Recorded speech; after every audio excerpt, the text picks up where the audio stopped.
अब आ जाते हैं क्वेश्चन नंबर नोट पर आ जाते हैं। ठीक है,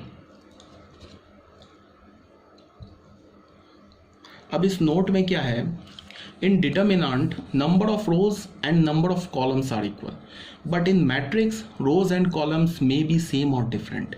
इसका मतलब क्या है, ठीक है, कि मैट्रिक्स जो है ना, मैट्रिक्स में number of rows and number of columns equal हो, ये कोई नंबर, इस बात की कोई गारंटी नहीं है। मतलब क्या है कि number of rows and number of columns equal हो भी सकते, नहीं भी हो सकते। ठीक है, बट जब जिस मैट्रिक्स का हम डिटर्मिनेंट निकालते, अभी मैंने बोला था मैट्रिक्स के डेफिनेशन में कि हम जो डिटर्मिनेंट निकालते हैं वो मैट्रिक्स का निकालते हैं, और जिस मैट्रिक्स का हम डिटर्मिनेंट निकालते हैं वो मैट्रिक्स एक स्क्वायर मैट्रिक्स होता है। अब फिर स्क्वायर मैट्रिक्स किसे बोलते हैं, जिसमें number of rows and number of columns equal हो। तो हम, अगर मैंने बोला डिटर्मिनेंट ऑफ मैट्रिक्स ए, अगर मैंने ए मैट्रिक्स का डिटर्मिनेंट बोला, तो ये क्लियर हो गया कि जो ए मैट्रिक्स है उसमें number of rows and number of columns equal है। ये बिना बोले क्लियर है। ठीक है, क्यों? बिकॉज हम जिस मैट्रिक्स का डिटर्मिनेंट निकालेंगे उसमें रो एंड कॉलम्स इक्वल ही होनी चाहिए, नहीं तो उसका डिटर्मिनेंट वैल्यू ही नहीं निकलेगा। ठीक है, तो आगे हम लोग डिटर्मिनेंट में पढ़ेंगे भी इसको।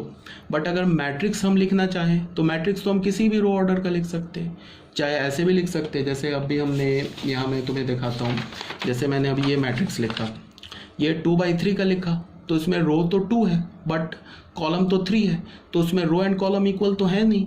तो ये जो मैट्रिक्स है, इस मैट्रिक्स का हम डिटर्मिनेंट नहीं निकाल सकते, बिकॉज इसमें number of rows and number of columns जो है वो इक्वल नहीं है। ये बात क्लियर है। बट अगर ये 3/3 होता, 4/4 होता, 4/4 का मतलब 4 रोज एंड 4 कॉलम्स होते, 3 रोज एंड 3 कॉलम्स होते, number of rows and number of columns equal होते, तब हम उसका डिटर्मिनेंट निकाल लेते। क्लियर है यहाँ तक?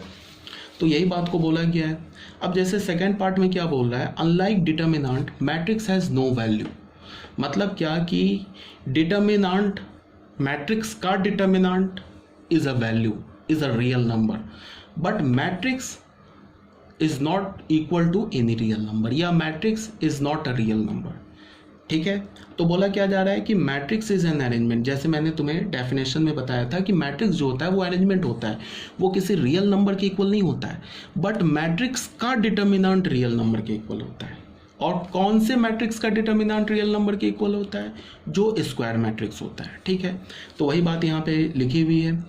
उसके बाद थर्ड ऑर्डर, ये थर्ड नोट में आ जाओ। Matrix A of order m/n can also be denoted as a is equal to aij m/n, i 1 to m, 1 से लेके m तक लाई करेगा, बिलोंग करेगा, एंड j 1 से लेके n तक बिलोंग करेगा, और mn नेचुरल नंबर होगा। ये तो बात मैंने ऑलरेडी पहले ही बता दिया है जनरल फॉर्म में, कि अगर कोई मैट्रिक्स है जिसके m रोज हैं, n कॉलम्स हैं, उसको हम शॉर्ट फॉर्म में ऐसे लिखते हैं।